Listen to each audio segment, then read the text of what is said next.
What's up, Not Move Podcast? What's going on, millions? It's your boy JB here, and I got NFL legend, man, former player of the Cowboys, Colts, Eagles, and he's with the NFL Network now, analyst Brian Baldinger. How's it going, man?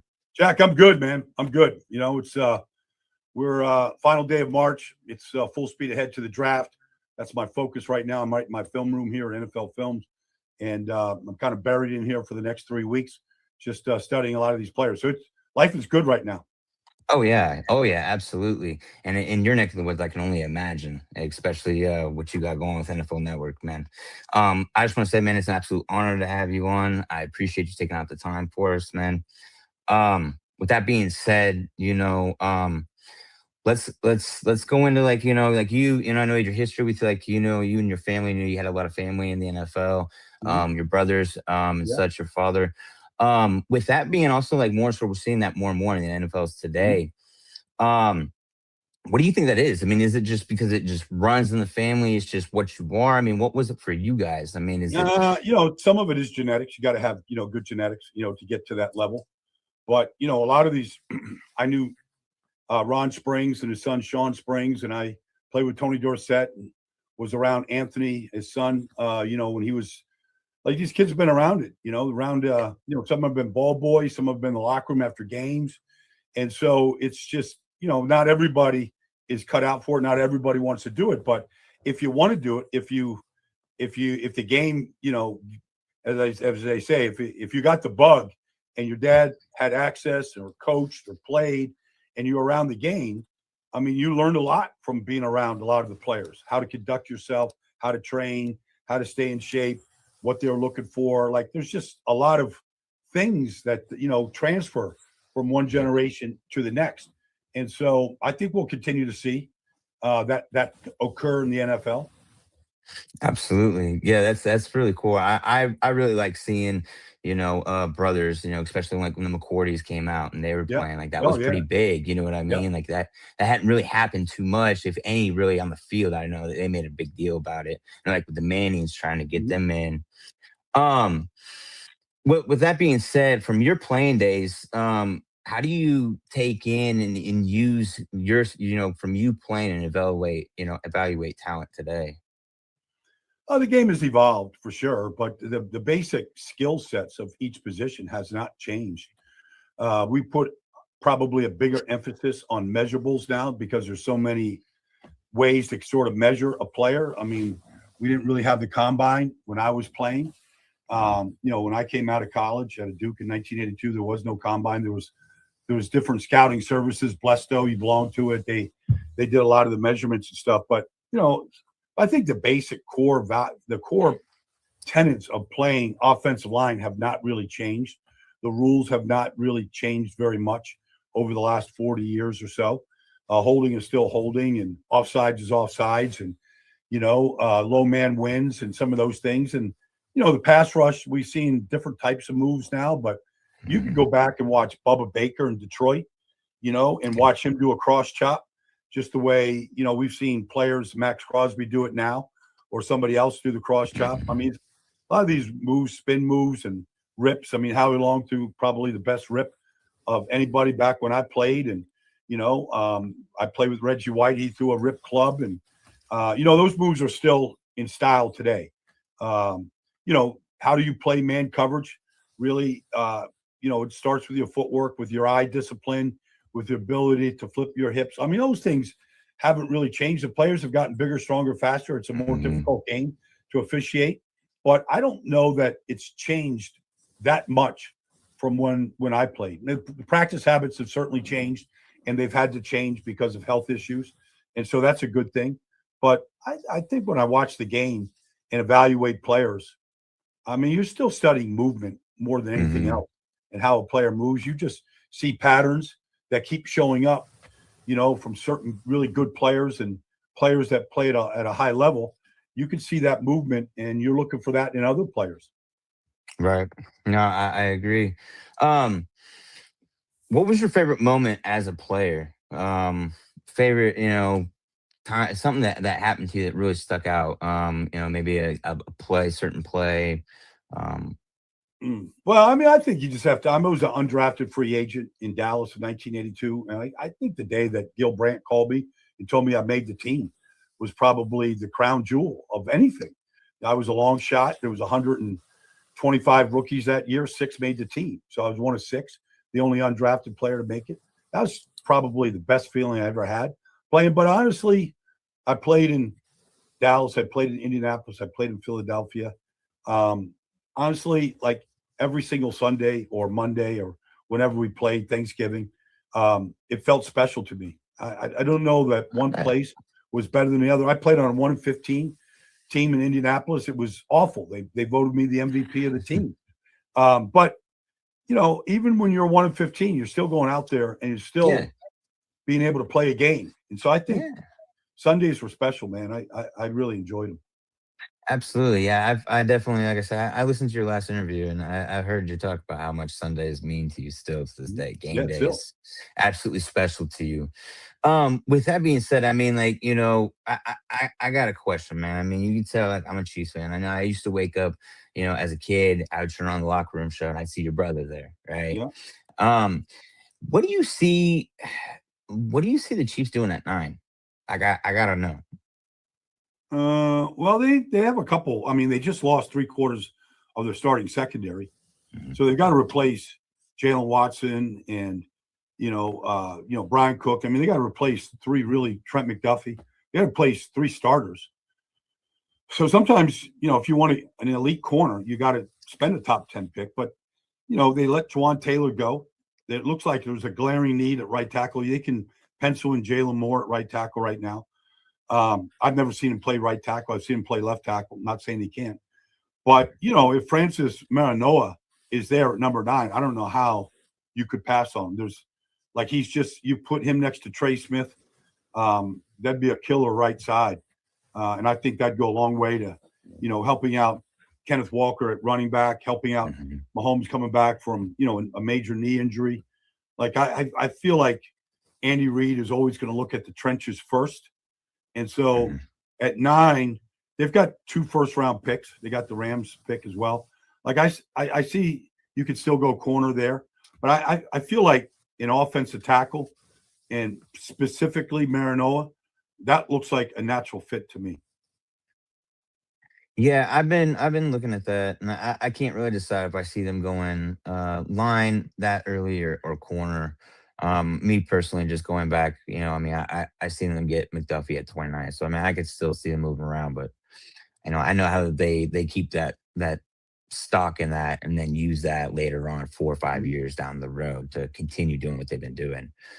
Um, Another question I have for you. How do you think that the NIL has affected today's game and going forward? I mean, you have some players that leave and don't take a deal and leave a little early or whatever, think that they're gonna land somewhere and end up not landing. I mean, I know when I was growing up, the whole trajectory of that was way different. I mean, they stripped Reggie Bush of his Heisman because of stuff like that. How has that, in your opinion, changed today's game? Well, players are playing and staying a lot longer. And players are playing 5 and 6 years right now. Bo Nix, started 61 games in college. And so I don't think there's as big it used to be before the NIL, era kicked in. I mean, players basically played 2 years. They had to stay in college for 3 years to be eligible. We saw a Mhm, lot of 20 and 21-year-old kids coming out before this. Now these kids are 23, 24. Logan Jones from Iowa is going to be 25 years old when he's a rookie, a center out of Iowa. So, the incentive to come out isn't quite financially as incentive laced as it used to be. mhm. David Bailey, if you listen to the reports at Texas Tech, made $4 million playing football there this year. He could have come out of Stanford. He was a graduate, been eligible for the draft, probably would have been taken high, but it's probably better for David to stay and play a year at Texas Tech, make a lot of money, and and really going to be a top 5 pick in this draft. So, I think it can benefit a lot of players. They stay in college longer. They can get their degrees. They're a little more mature. Um, so the hardships that a lot of players had, some still have, but a lot of hardships that players had was the incentive to come out, Hmm. after 3 years in college. And so, the guys staying longer, playing a little bit more football, that's probably not a bad thing for the NFL. Yeah, I can agree in some aspects. I see it going kind of both ways to me. Um, what is your take? I have a question for one of the guys that's in my podcast. What is your take on a player when they're playing in the NFL and they say that they're just not having fun anymore? Um, Who you know, said that? we've well, Joe Burrow. Says not having any Um, fun. yeah, Well, that he wasn't necessarily doing having injuries stink. Like he's been injured, and so right, he's come back from major injuries. It's the worst part of playing, right. and it's not fun. Nobody's having any fun. If your teammates are playing, Odell Beckham Jr. is catching passes from Joe Flacco, and you're sitting on the bench rehabbing another injury. Like that's not fun. And so that's my take on it. Is if you're injured, it's not fun. It never is. All you think about is coming back healthy and trying to make sure that you get back and stay healthy as long as you can. But I mean, that's an accurate statement, and I concur. I had my injuries. Life was not fun when you're just rehabbing every day and you don't get a chance to go out there and play on Sundays. I could definitely see that. Absolutely. So with that, do you think that they go and attack for that offensive line to protect Joe? And give him what he needs there? I mean, to help with that, sense. Well, they drafted Mims in the first round out of Georgia. He might eventually be, if he's not already, the best right tackle in football. I mean, he's not the best right now, but he has a chance to be the best right tackle. Zeus is their left tackle, and he's protected Lamar Jackson and Patrick Mahomes and Joe Burrow. He's still a hell of a player. They've invested, in their offensive line. Can you add another piece to it? Yeah. But, Joe also likes to hold the ball and go through his progressions. But, some players can take the hits and get right up and not get injured. And Joe's had some unfortunate injuries, but it's not always the Yeah. offensive line's fault. It's not like guys are just, turning people loose and just getting beaten. They're getting, it's not like Miles Garrett is just being turned loose and he's taking full speed runs at Joe Burrow. That's not happening. Right. But, um, Yeah, some everybody earns players, their paycheck. some players just can survive these hits, and some players can't. Understandable. Do you think that after the Super Bowl with New England and Seattle, I know Will Campbell kind of had some issues. Do you think that he's going to be able to make a recovery from that? From everything um, I know we've seen some video of him really working on it, on his mechanics and everything like that. Do you think that it's something that he's going to be able to translate and make a bounce back this year? Do you expect that from him? Well, he had a good season until he got hurt. He played hurt. Yeah. He wasn't 100%, couldn't plant on his leg, and had some rough plays in the Super Bowl and against Will Anderson in Houston, and like a lot of left tackles. But I believe in Will Campbell, the person. Like I know Will. I think he's going to be a good player. I don't think he should move positions. I think he's a left tackle. He started every game at left tackle at LSU. Seemingly didn't have many problems. I think he's going to have a bounce back season. I just know the man and the person and whatever issues he had last year. I know the injury. He never is going to say the injuries were part of it. But if you can't plant your leg when these guys are coming at you, you're going to give up pressures. And he did, but he never complained about it. He just went out and played. I think Will Campbell's going to be fine. Yeah, I think he'll be as well. I seen the other day you posted something about um Randall Cunningham, wishing him happy birthday. How was it blocking for him and playing with him? That experience just had to be amazing. Yeah.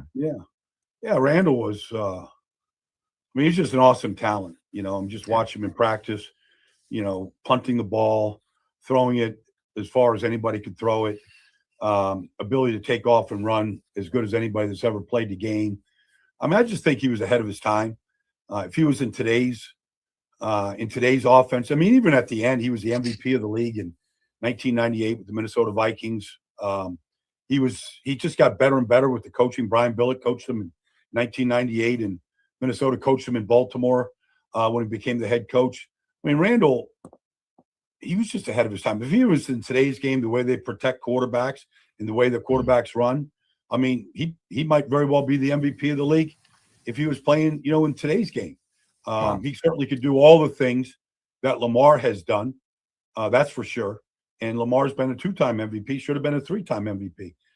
Josh Allen, Mahomes, he could do the things that all those guys are doing, if not better. Probably had as good an arm as anybody that I just mentioned. So I think that Randall was just ahead of his time. We just hadn't seen somebody like that. Really, probably didn't build an offense that really fit his skill set as well as we Hmm. should have. He should have been running read options. He should have been running, bootlegs a lot more than he Right. did. But we always had a chance when Randall was in the lineup. Oh, I believe it. That guy was absolutely amazing. Um, what is one thing about today's game? I know the rules and a lot of things have changed and whatnot, but what's one thing about today's game that absolutely just drives you crazy? I guess just the whole replay system. Like I understand it, and I understand we got to get the calls right.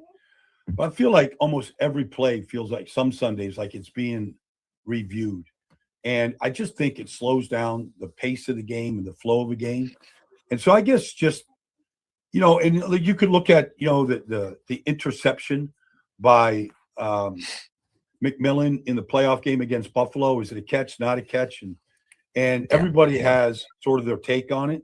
It affected the game.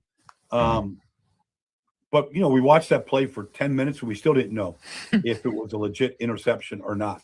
And so you can freeze frame this stuff and show the player down and the ball not in McMillan's hands, Jaquan McMillan's hands. But um, I guess that's the one part. Announce games every Sunday, and I guess just the review system. I get it; they got to get it right, but it does take away from the flow of the game.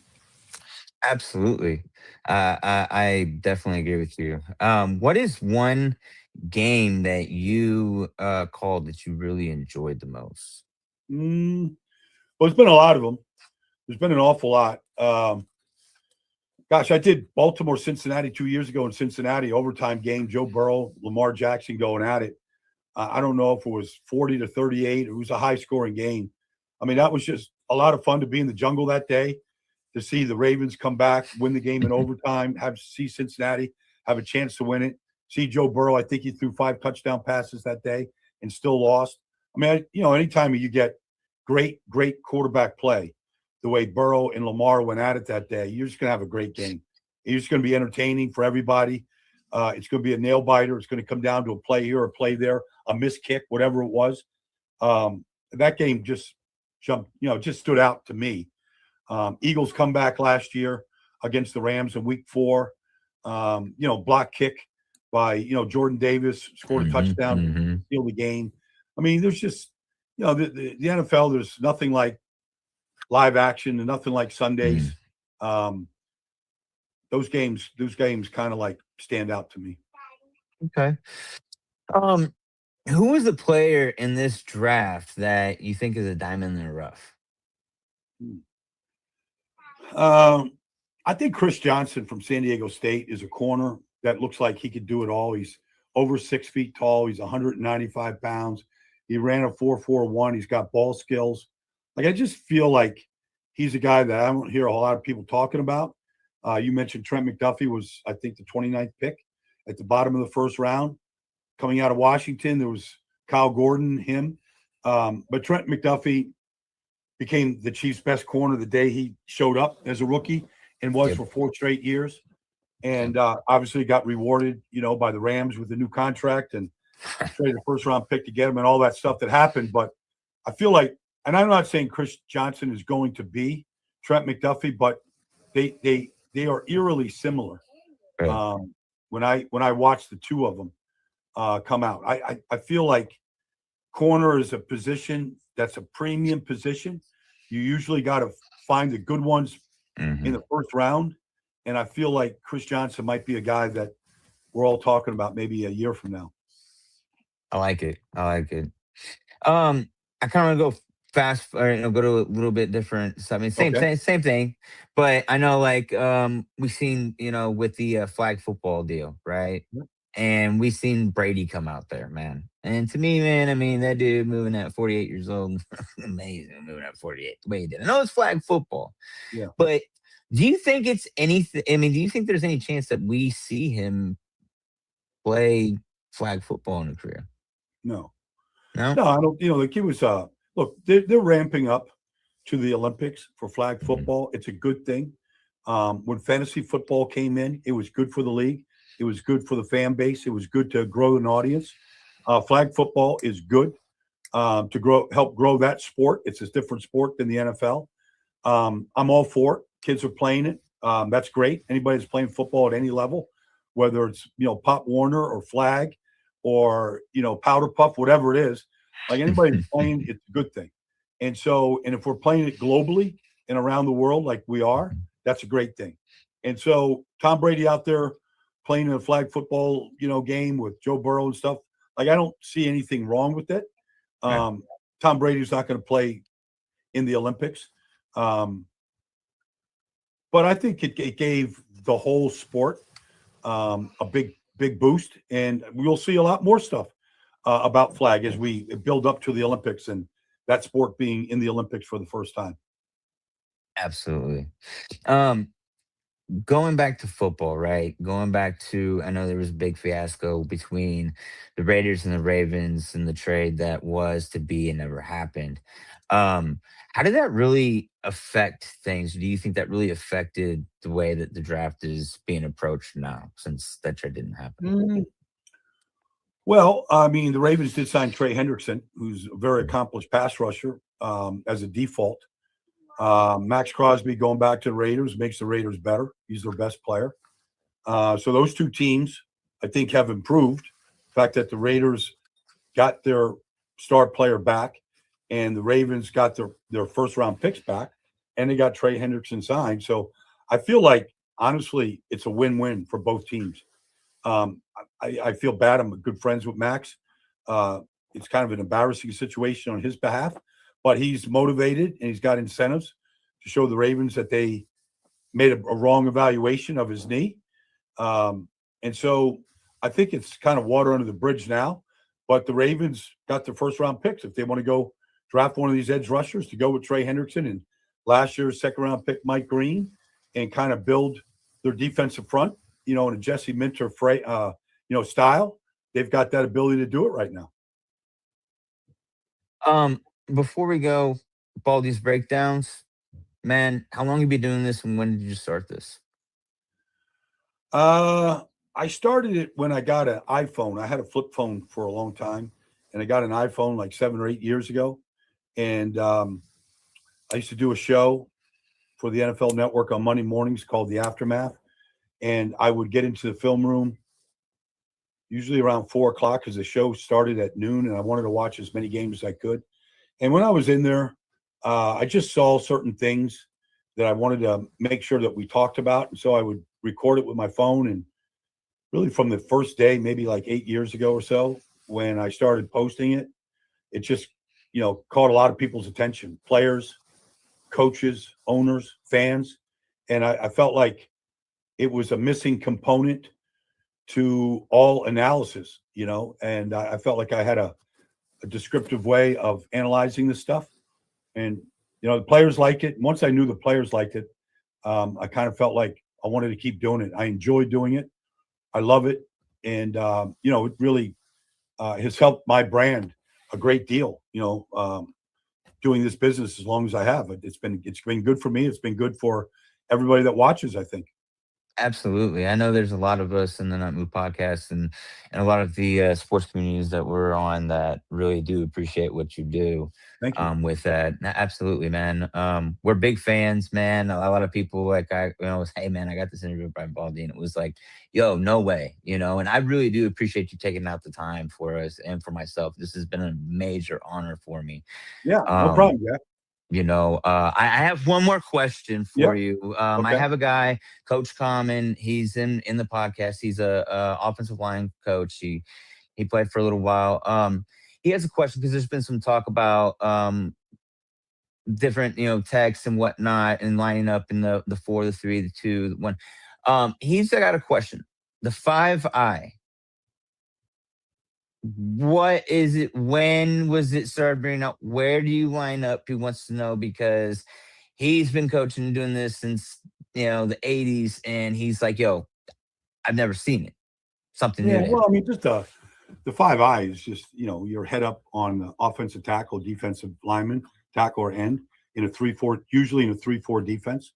And so, the zero technique is on the center.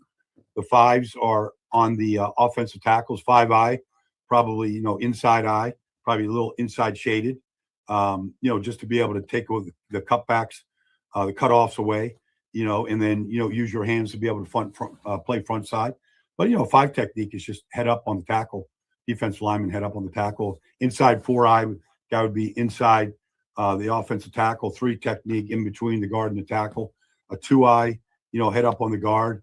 A one technique between the guard and the center. Zero technique head up on the center. Seven technique inside eye of the tight end. And so you basically got these nine gaps. All right, and depending on where the defensive lineman is lined up, they're given a certain number that is affiliated with that particular position.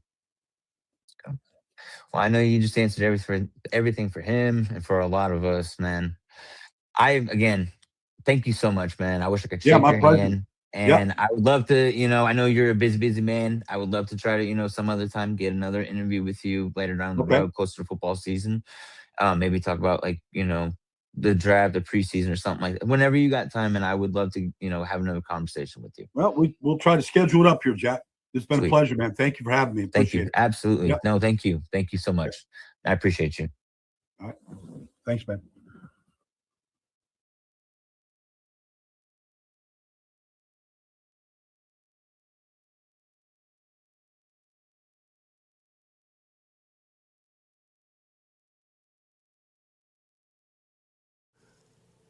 This non casual podcast may not be reproduced, retransmitted, or reused without the authorized written consent of the Not Move Podcast Network. Thank you, and we hope you enjoyed today's broadcast.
This non-casual podcast may not be reproduced, retransmitted, or reused without the authorized written consent of the Not Move Podcast Network. Thank you, and we hope you enjoyed today's broadcast.